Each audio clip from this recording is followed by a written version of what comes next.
welcome.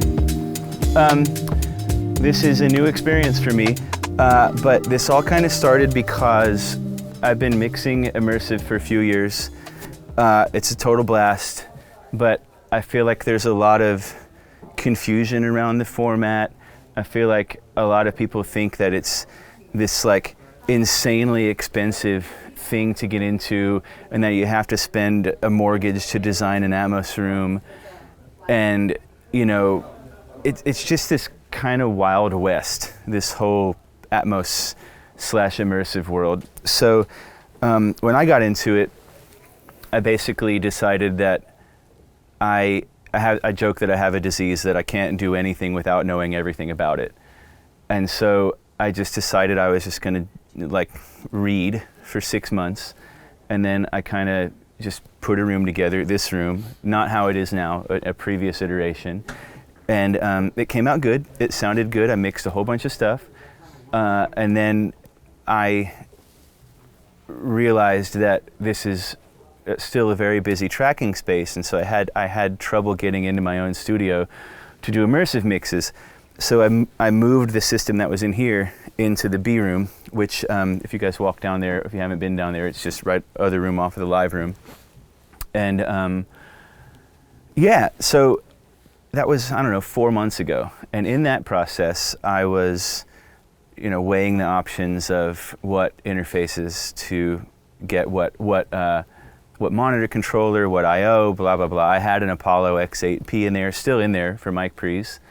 But, you know, there's a whole lot of options, and many of them are what I consider to be significantly overpriced or overkill, especially in the monitor controller world. So I was talking with my good buddy Cody over here at Vintage King, and Cody goes, "Man, have you checked out Antelope's Galaxy series?" And honestly, it was not on my radar at all. I knew it existed, but I hadn't paid any attention to it at all.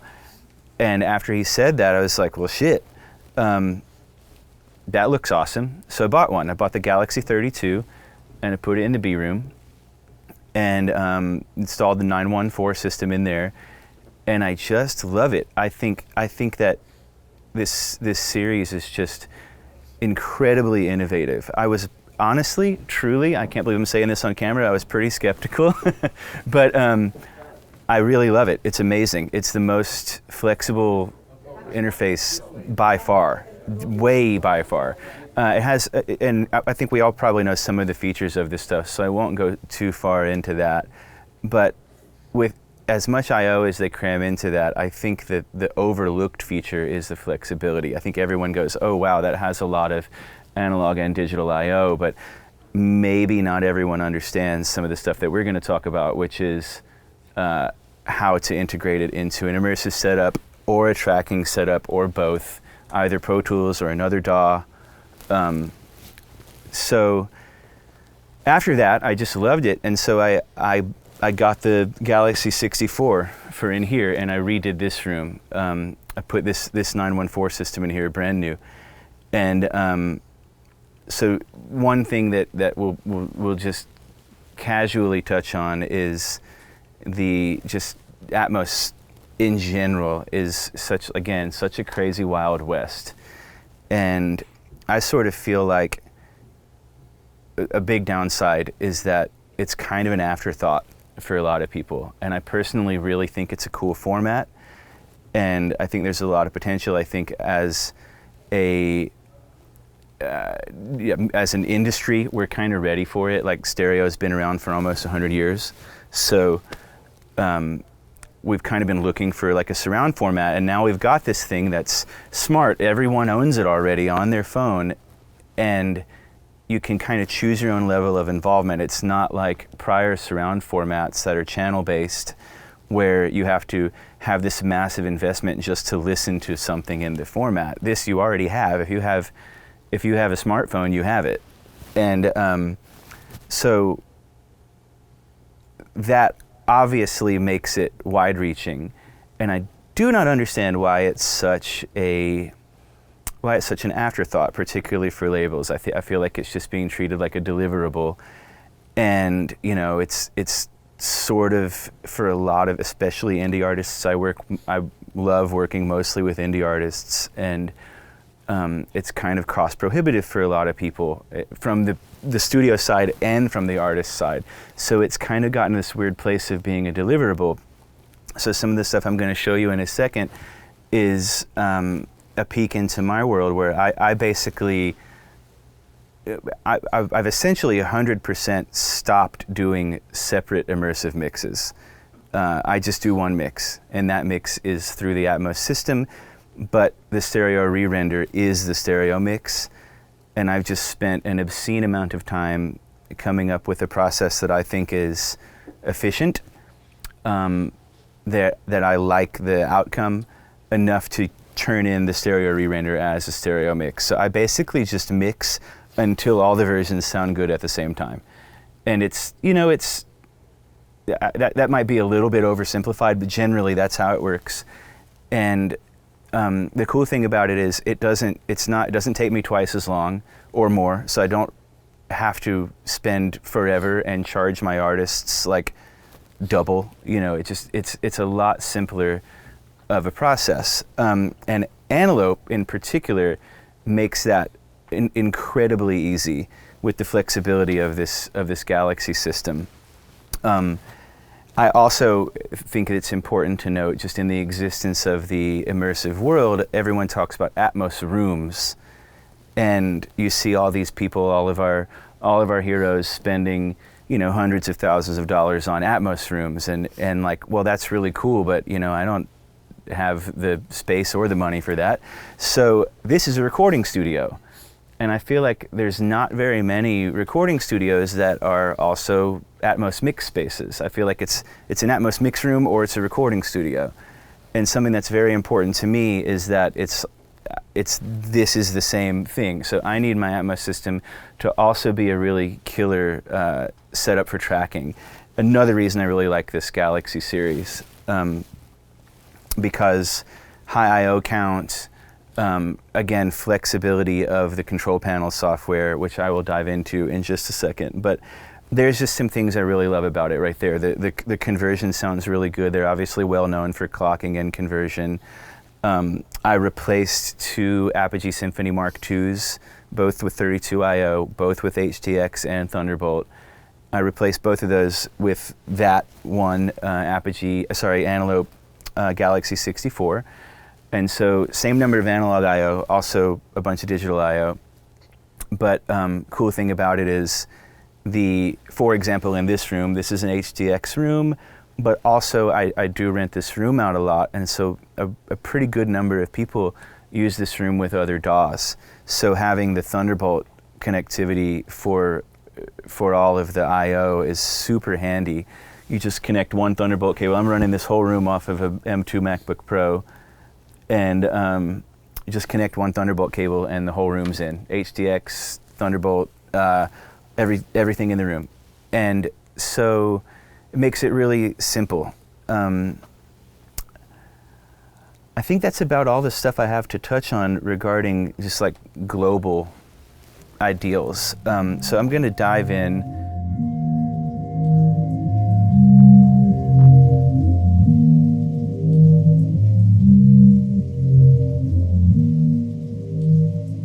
For those of you that don't know me, you're gonna see the screen doing all this zoomy stuff, and that is because I'm very nearly blind. And if it makes you dizzy, sorry, not sorry.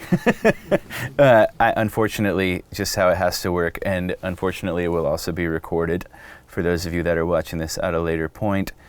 So we recorded this song a couple months ago. I just mixed it, and I kind of realized something I should say, which is that a lot of people spend a lot of time doing immersive mixes and stereo mixes separately, and it's a huge time commitment. And as far as like charging money for it, that's why we all have to charge extra, because it's a lot of extra work. But I mixed this song in under an hour. Stereo, Atmos, binaural, everything all happy at once.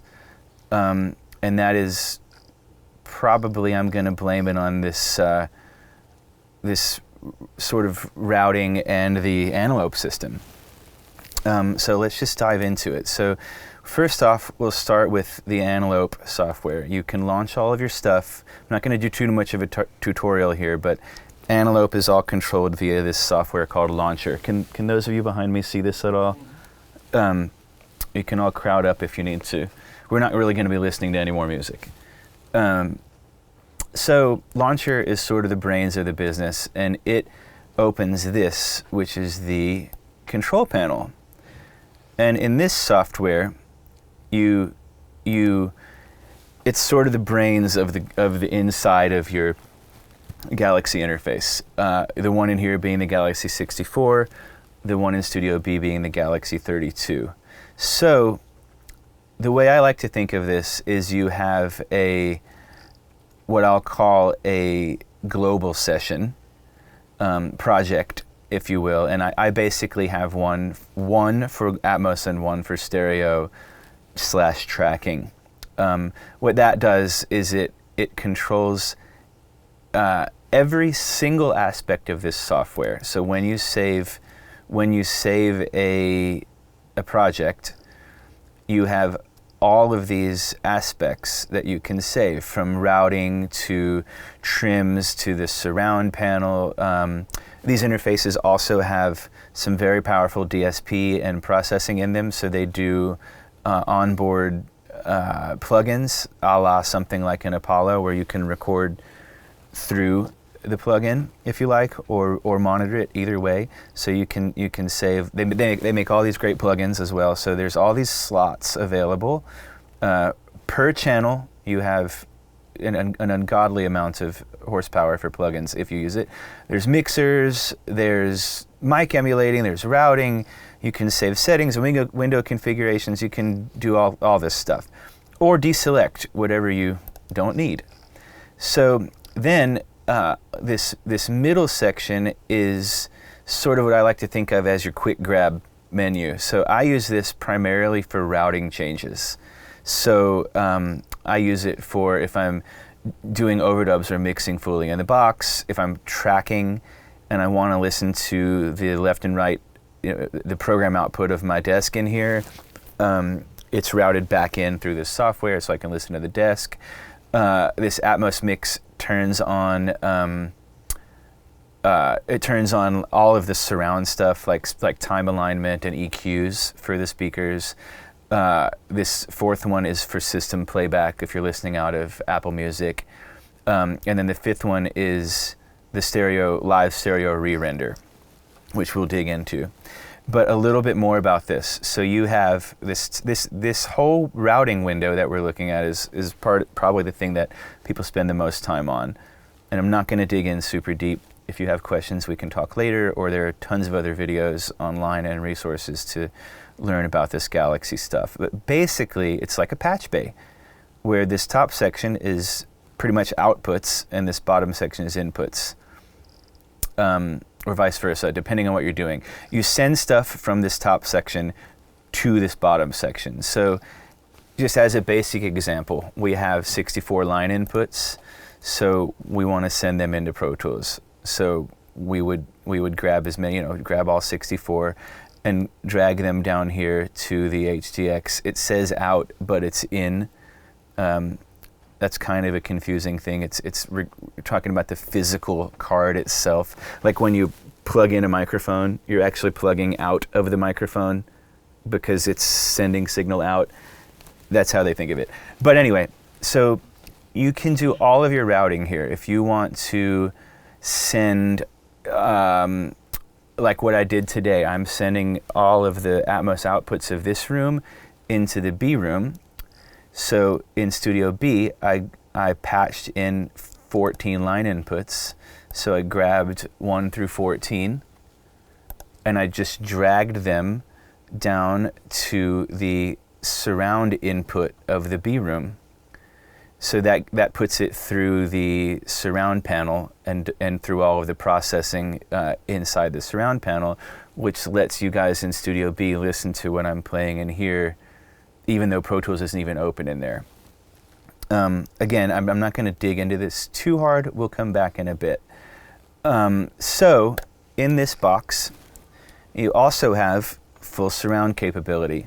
You have the ability to do time alignment, level adjustment, bass management, EQ per speaker. This is a 914 system, so you'll see my 914 display over here, and if you click on each speaker, you'll notice time alignment and delay happening. I've actually turned off all my EQ because I personally prefer it that way, though I realize that's controversial.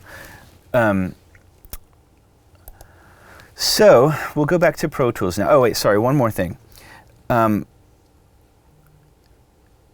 In this routing tab, the way that I typically work, actually I take it back. We're going to go back to Pro Tools. So what I'm doing in Pro Tools, I think a lot of people don't, maybe some do it this way. I certainly hope so, because it's made my life a lot easier. But I'm thinking of this relatively discreetly for the most part, almost partially like a channel-based system. With the bed, obviously people use a bed, but I've made my own object bed, and something you hear a lot in the immersive world is lack of a mix bus. So I wanted a mix bus. So I'm using this 914 aux return as a mix bus, and I've got plugins on it as if it were a mix bus. They're all multi-mono. They don't all support this high of a channel width, but they work. And so, with a compressor being kind of the main thing that people talk about not working right, I'm hardly doing any gain reduction most of the time. So I don't necessarily care if it's all linked in this particular instance. But the way this works is, let's go up to I/O up here. So what I've done is, before I show you that actually, my playback engine is HDX, or in Studio B, it's Galaxy 32. It's Thunderbolt in there. So I'm not changing to Dolby Audio Bridge. I feel like most people are using Dolby Audio Bridge. Some are doing it this way. I learned this from a dear friend, Will, who may be here. Actually, I was doing something similar, and he kind of helped me hone this a little bit. Thanks, Will. So I'm using HDX as my playback engine, and in the renderer, the input is Dolby Audio Bridge, and the output is Pro Tools Audio Bridge 64, which is an aux.io setup. So in Pro Tools, I've got all 64 of the analog ins, and then below that I've created aux.io paths. So basically what I did was I brought in all 64 of the aux.io paths, and then this room used to be a 714 room a few months ago, so I've got a 714 and a 914 input path, which comes back from the renderer. They're just sharing assignments. I don't really use a 714 anymore, but I leave it there just in case. So 914 is returning from the renderer. This is actually coming back into Pro Tools from the renderer, since I'm not monitoring out of the renderer. And the way it gets to the renderer is, rather than changing the playback engine to be Dolby Audio Bridge, I'm leaving it as HDX, but I've added Dolby Audio Bridge as an output under aux.io. So you have all of your objects as output paths. So that's the basics, but under all the bus, in the bus assignments, so these are just the hardware outputs. This is my 914 speaker outputs and binaural and the stereo re-render. Those are all assigned out different outputs. This is 1 through 14. Binaural is 15, 16, and stereo re-render is 17, 18. And then where I was really going with this is, in the routing in my mix window, the thing that really has saved me so much time is I was using just a pretty plain and simple object bed, but I've decided to kind of go a little bit deeper on this. So I created two 914 bus paths. I deleted all the auto-created subpaths, and I've made my own mono and stereo subpaths, which we'll dig into a little more in a second. But then I just assign them to where they go manually. So that's the quote bed is the quote unquote mix bus that I was just talking about, and bed objects is because there's no such thing as a single 914 object. I've made mono and stereo objects to send to the renderer. So back to the mixer. So what happens is, this is a folder, this is a routing folder. And you'll see on the input, you have the input path, which is the full bed that I created. And inside of that is a bunch of subpaths. And most of the time in a folder situation, you'll create the tracks inside the folder will be routed to the folder as if it were just an aux return. In this case, I'm actually doing it backwards. The folder is just to keep me from having to look at so much stuff. So inside this folder are all these subpaths, which are actually fed by this bed objects bus. So this 914 bus, because of all the subpaths, you'll see here that this bus is input from one of the subpaths of this bus that you can't see it because there we go, it's that right there. So it's easier to sit down and play with it, and I'm happy to let you guys come mess with this in a second. But this bus is actually feeding all of the contents, and then they are assigned to each individual bed object. So the way my actual session works is, you'll see underneath, let's see, I've got a drum bus in this case, but I took out this mono mic. This is just a ribbon over top of the kick drum. I have it going out center, and I have the rooms going out the rear in this case. This makes things super fast. You don't have to assign an object and drag pans around. You literally just click on it and press R, and rear shows up. Enter, so it's 1 second to assign something discreetly, which is super handy if you're doing, like, my sort of mix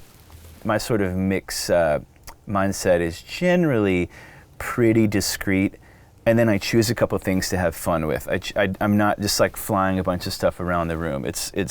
I kind of call it stereo plus, where I realize it's still an object-based system, but it feels very efficient and clean, and it helps me with quick decision making to assign things discreetly like this. So you'll see these are my perk tracks. They're just going out objects, but you'll notice most things are going to left, right. Some things are going to objects. This is a guitar room mic, and I just have it kind of pan somewhere toward the back. Same with this one. Not totally out, just a thing. Anyway, so another guitar track just going out wides, rears, sides, etc., etc. Some things are going out just center. So this is all a pretty discrete thing with just a few extra objects that are direct object assigned. Then that all goes through this mix bus, through this bed that I was just discussing, which feeds these bed objects, which get sent to the renderer, and then the renderer spits back out into Pro Tools. So I'm going to turn this down, but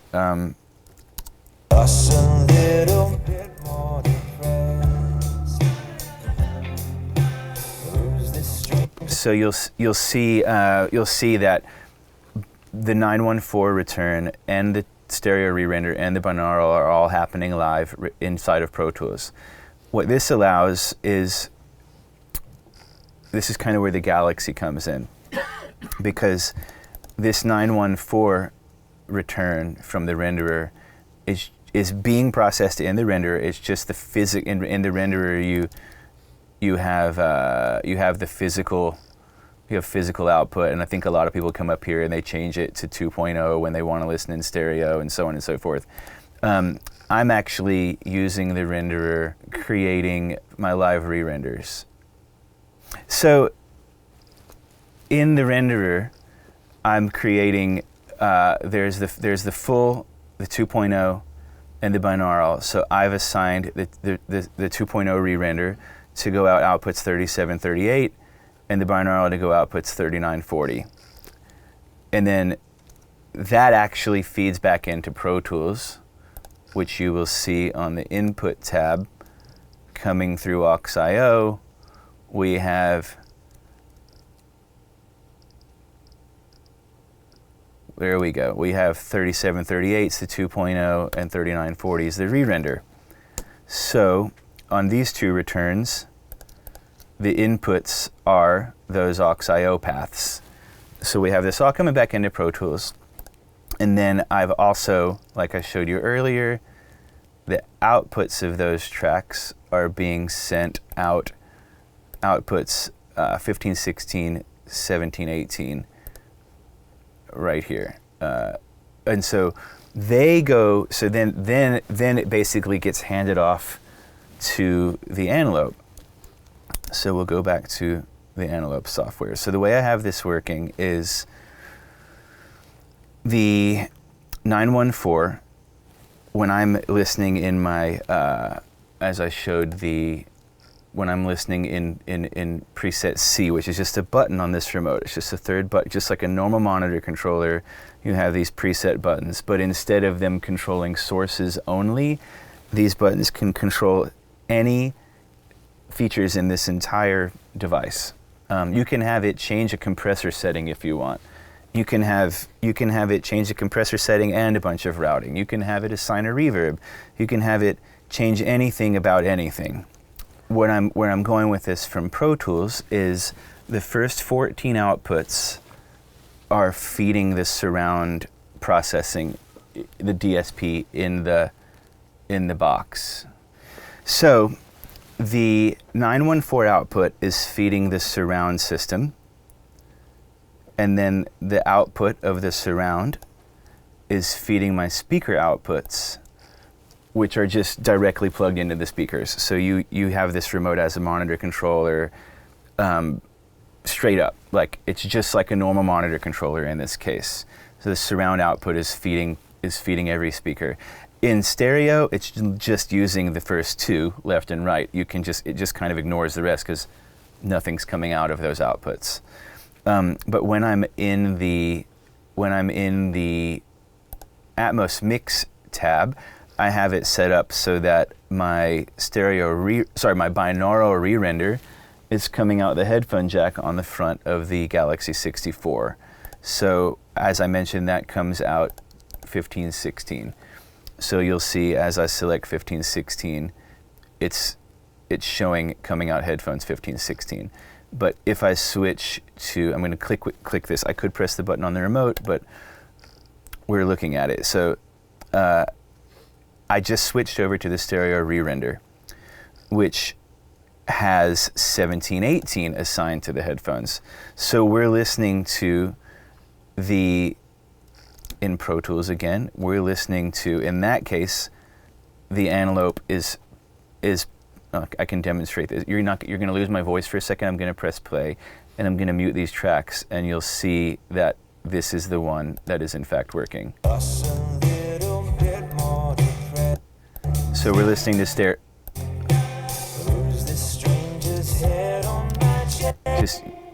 Just wanted to use that as a demonstration for video purposes. But the way I have this set up is if I press preset E, which is currently active, it's going to play back the stereo re-render through my speakers and switch the headphone amp to be headphones of the stereo re-render. So you don't have to have two headphone amps. You can have one set of headphones and press one button and switch back and forth between binaural and stereo in your cans. Super, super, super flexible. I think that's about it for the Atmos side of things. We can dig a little deeper into the interface really quick. I'm actually using first time I'm using some of these plugins on the voice that you guys are hearing just for fun. I went ahead and routed it through some EQ and a compressor, but you have 64 slots that you can assign a whole bunch of plugins to, and you can route them. Independently, so you can literally patch through a plugin. It's not like another competitor's interfaces where it's just on the input itself. You can have 8 of them be EQs and 8 of them be compressors and 8 of them be reverbs and patch to them in this control panel. It's super powerful. But I'm trying to think if there's anything I've missed. I don't think so. Does anybody, open it up to this room at least, does anybody have any questions? Have I gone too fast? Does this all make sense? Does this like system apply to all the Antelope stuff, or is it just the Galaxy line? Like, is this on the Orion stuff? I think it's on the Orion stuff too. I don't own any of the Orion stuff, but I think the Orion, the newest version of the Orion, does support the remote and the immersive features. Yes, it does. But yeah, I really, I think maybe the best thing to do would be that we wrap up the video and we all hang out with each other, and I'll just kind of stay in here for a little while, and if you guys want to come poke around, this is open for the fiddling. Thanks, Vintage King. Thanks, Antelope Audio.